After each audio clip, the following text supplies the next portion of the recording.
Hey everybody, it's Justice for Comics. I just wanted to go through my Midtown pre-orders for December so you can kind of see exactly what I'm pre-ordering in advance. So far on my pre-order list, I have 36 items, 36 books on there. So let's jump into it here. The first one I've got is, this is all alphabetical, Action Comics number 1018. This is beautiful Delato variant. Not that often can you get a Delato book for cover price, so I don't care for the interior art by John Romita. I'm not a big fan of John Romita Jr. Bendis writing is okay most of the time. He gets a little dialogue heavy, but this is total cover buy for me. Delato is awesome. Batman Curse of the White Knight, number 5, A cover. Looks really cool. I like that image of Joker by Sean Murphy. Very, very nice. Definitely a must buy every month until that series ends. And then the B cover, I've been basically just buying A and B covers on all of the Curse of the White Knight. So definitely have that on my pre-order. Batman 84. I'm just picking up the Matina variant, the cardstock variant. Just cool looking image. Love that. Very nice. 85 is also another Matina cover, and this is the last issue of Batman by Tom King on the regular series. So sayonara, Mr. King, he's gone. I don't think he'll be back anytime soon. Yeah, I mean, I didn't hate everything he did, but definitely there were some low points there in the Batman run for Tom King. So yeah, I agree. I agree with DC. I think it was smart for them to pull him off the book. I'm definitely looking forward to James Tinian's run. I think he's been doing detective for a while, so I think he'll be good on Batman. We'll see.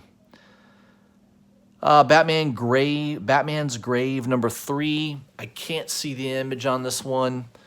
It's a Ji-Hung Lee cover. Usually his covers are pretty good, so I'm buying it sight unseen. I'm pretty sure it'll be a good cover, but that is the B cover. Don't know if I picked up issue 1 and 2. I'm pretty sure I did, but I'll have to look. I just, who knows? That could be a good buy, or it may not be. Who knows? Conan the Barbarian, number 12, Esad Ribic cover. I like Ribic's artwork most of the time. This is an awesome looking cover. I like that huge hand with mouths. It's a hand with a mouth in the middle. It's cool. That's just a cool image. But yeah, Jason Aaron's run on Conan has been excellent, so that's a must buy for me. Daredevil number 14. Another nice cover by Tedesco. He's been doing every single cover. And that one looks like he's at the coffee shop. Very cool. So I'm definitely picking that up. And also number 15, which they don't have the cover out for that yet. So I'm sure it's a good one. But first 15 issues of Daredevil has been pretty decent. Chip Zdarsky's been the writer on that. Deathstroke number 50. Definitely love the Scan covers. Anytime Scan does a cover for Deathstroke, I'll be grabbing it. So this is definitely a must-buy for me. Christopher Priest's been doing a good job, and I like the writing. It's been a great book. It's one of my favorite DC books is Deathstroke. So if you don't know about Deathstroke, go back and pick up those issues. I think long-term they're definitely a good buy. Detective Comics, number 1017. Nice Joshua Middleton cover. It's pretty cool. I like the image of that. Nice cardstock cover, so I will grab that. Not getting the A cover on that. Die number 10. I looked at both covers. I thought the A cover was better. I like a red cover. I'm kind of a sucker for red covers. So Stephanie Hahn's cover is great. So that's the one I'm grabbing. Dollhouse Family number 2. A regular A cover, just very interesting covers. Number 1 was nice too. It's just, I don't know. It has that. It's like a claymation art. I don't know how to describe it, but there is a B cover for this, but you can't see it. I'm just going to go with the A cover on that series. Doomsday Clock, number 12. This is the last issue of Doomsday Clock. A and B cover, picking up both of them. I will have the full run. I need to go back and reread it because there's been pretty long spans of time between issues, especially like I think 8 to 9 was like a really like a 3. I think it was at least 3 months between those issues. So yeah, this book's been out for a long time. I think over, God, it's got to be 2 years. This book's been out, or almost 2 years. So yeah, it was supposed to be. I don't think it was supposed to come out monthly. I think it was like every other month, but several of the issues came out 3 months late. So yeah, so it's kind of hard to follow this. I think that's the thing to do. So either if you've not been picking this up regularly like I have, I would just buy it and trade. You're probably better off doing that. I'm going to go back and pull all these out and reread them because, yeah, I think it warrants that. All right, Edgar Allan Poe's Snifter of Terror Season 2, number 3. They're just kind of a funny read. I mean, it's not a serious comic book at all. It's got a lot of satire. I just find it to be a little guilty pleasure.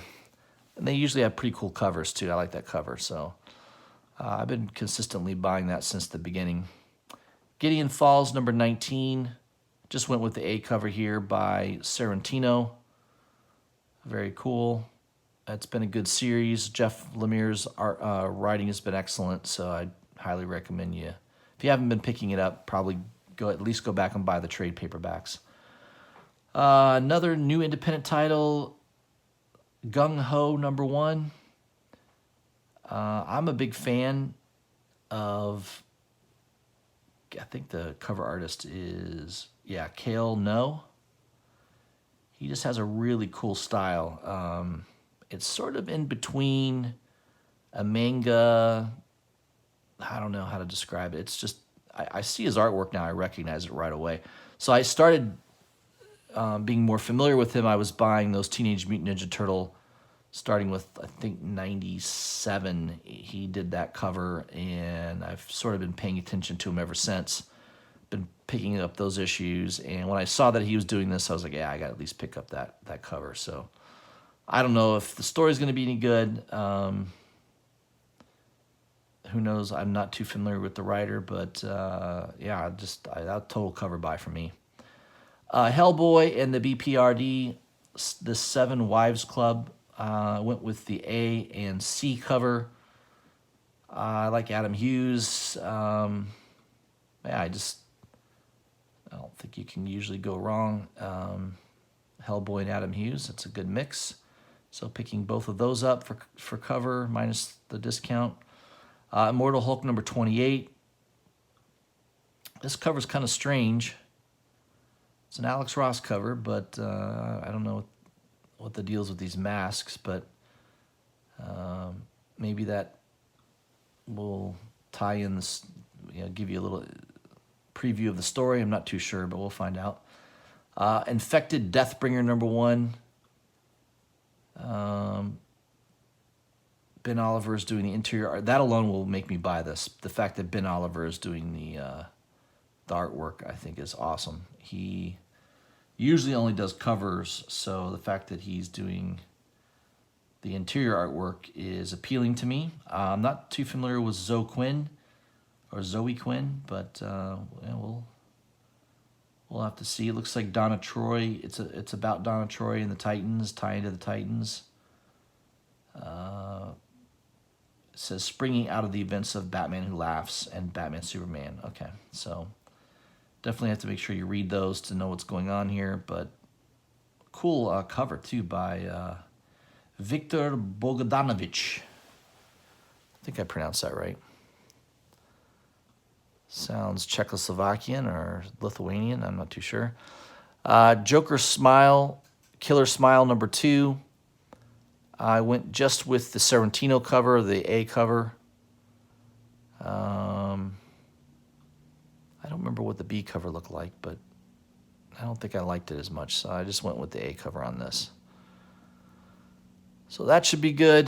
Jeff Lemire writing a Joker story. I think that appeals to me. It's Black Label, so yeah, it's definitely a must pick up. King Thor #4, Esad Ribic cover.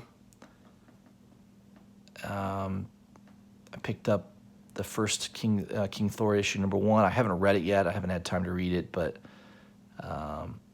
yeah, this should be good. I mean, Aaron and the interior artwork is also done by Esad Ribic, so that is a good reason to pick that book up, in my opinion. Last God #3, another DC Black Label book. Just cool looking book. You got awesome artwork by Federici. He's a fantastic artist. Just looks like a really cool looking series. And I'm looking forward to reading it. I mean, I think DC's got some really good books coming out here in the next few months. Marvel book, Morbius, I think it is, right? #2. I like this cover. Ryan Brown's awesome. If you're not familiar with Ryan Brown, you definitely should look at some of the stuff he's been doing lately. It's been excellent, so I highly recommend that book. That looks awesome. Ocean Master, Year of the Villain #1. I'd like to learn a little bit more about Ocean Master. I'm not as familiar with him. Obviously I know he's a villain of Aquaman, and not too familiar with his backstory as much, but love the Mattina cover too, so that's another good reason to pick that up. Once and Future #5, definitely been a hot title. Boom Studios' biggest book. Kieran Gillen is a good writer. Dan Moore is doing the artwork.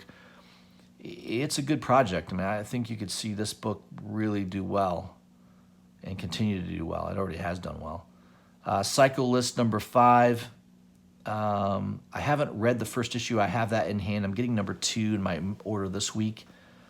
So I can't tell you if it's great, but a couple people have told me it's pretty good. So, and it has been selling out consistently on Midtown. So I think the print run on it's pretty low. So I made sure that was on my pre-order list. Another one that looks cool to me is Skull Digger from the World of Black Hammer #1. There's 2 covers to this. I just liked the B cover only. It's way better than the A cover. And first of all, it's a Mike Deodato cover. So, yeah, that's a must buy. Love that cover.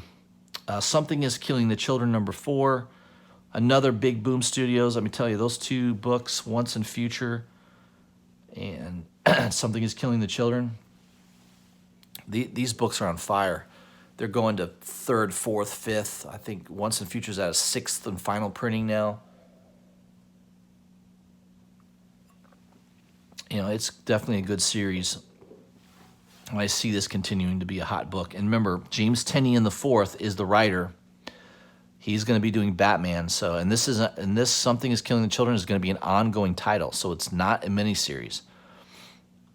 So in my opinion, make sure you pick those up. Spawn 304 went with the Mattina Virgin cover. Really cool looking cover. It's probably one of my favorites. One of my best, I think one of my favorite covers by Mattina on Spawn. I love that cover. Really, really cool looking. So that's a cover buy for me. Star Wars Empire Ascendant.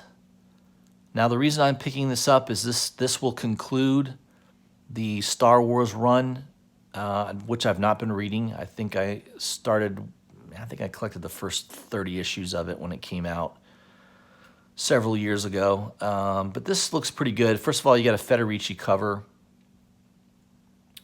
Don't know if they've announced who the interior artist is, but I know that cover is by Federici, which looks awesome. So yeah, I'll pick that up. I'm not a huge Star Wars fan in comic books, but that one looks good enough for me to pick up. Superman #18, another awesome looking scan cover. I love that picture of Superman coming right at you with the fist. Really nice looking cover. So that one's on the list. Venom #21. Pretty sure this is going to be a hot book. This is the Clayton Crane teaser cover. So I guess this is going to be Venom Island. So who knows? There'll be maybe some interesting things going on here. First appearances, just definitely a book you got to pick up. Make sure it's on your pull list, or pre-order rather. And also Year of the Villain, Hell Arisen #1, the Federici cover. They don't have the cover published yet, but yeah, Federici, I'm going to buy it. He's usually pretty solid. So there is my list of 36 pre-order books. Grand total of $107, saving 35% on each one of them. So I recommend you do that. Pre-order your books in advance, especially ones you know you're pretty much going to buy anyways. And there's always books you're going to buy later that you didn't pre-order because for one reason or other it didn't catch your eye, or you didn't know that there's a first appearance, that kind of thing. But for the most part, if you know there's a good series or a great artist that you love, always check out the pre-orders. Saving that 35% definitely helps. And this is kind of what I do every month. I go through and select the books that I really want to pre-order, and I get that done. So yeah, so I just kind of wanted to share how I order my books. That's kind of what I do. I go through Midtown, and it takes me a good 30 to 40 minutes to really go through all the different books, and sometimes I have too much on there and I winnow it down as much as I can, and then I let it percolate, and I don't buy it right away. I wait a couple days and think on it and make sure that I've got the books I want, and then I'll pull the trigger. So that's kind of what I had, guys. Appreciate everybody supporting my channel. I'm doing very well lately. I'm at 536 subscribers. So I owe that to a lot of you who have shared my videos, told other YouTubers about it. Very nice of you to do that. If you haven't already, please subscribe to my channel. If you're watching this for the first time especially, hit the bell for notifications so you don't miss any of these videos. And also leave me a comment. I love hearing comments from my subscribers. Good, bad, doesn't matter. Maybe there's a book on there that you agree with. Heck yeah, you need to pre-order that. Or you may see a book on there that you're like, man, why the heck are you ordering that book? So yeah, I would love to hear your comments on that, guys. Look for my next video, most likely on Friday. I don't think I'll have time to do one tomorrow, but I should have one out on Friday reviewing the CBSI top 10 list and also the cover price list that comes out weekly, reviewing the hot books of the week. So look for that. Hope you guys have a great evening, and I'll see you on Friday.